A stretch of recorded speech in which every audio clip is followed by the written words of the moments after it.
Suportado ng ilang bansa ang posisyon ng Pilipinas sa naging konfrontasyon ng Philippine Navy at China Coast Guard sa Ayungin Shoal kamakailan. Kabilang yan sa mga inilatag ng Department of Foreign Affairs sa 59th ASEAN Foreign Ministers Meeting. May unang balita si JP Soriano.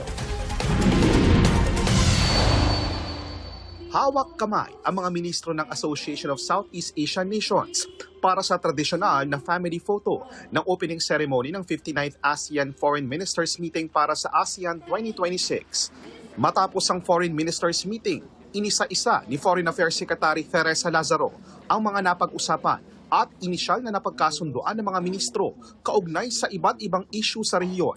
Pati na ang paglalabas ng pahayag ng ASEAN kaugnay sa panibagong gulo sa pagitan ng Amerika at Iran. Nang matanong kung napag-usapan ba ng mga ministro ang tungkol sa paluan sa pagitan ng China Coast Guard at Philippine Navy sa Ayungin Shoal, sabi ni Lazaro inilatag niya ang posisyon ng Pilipinas dito.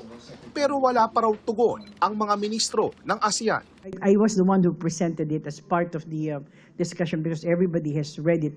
It's all in the newspapers. But the foreign ministers did not respond to that position that I made because I think everything is still being discussed between the two parties.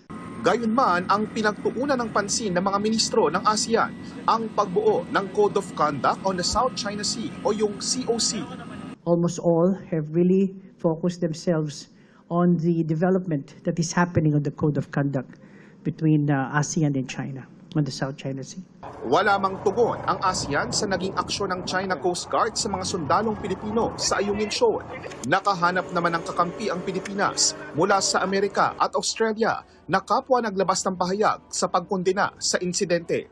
Bukod sa Pilipinas, ilang ASEAN countries din ang may mga inaangking bahagi sa South China Sea at West Philippine Sea, gaya ng Vietnam, Brunei at Malaysia.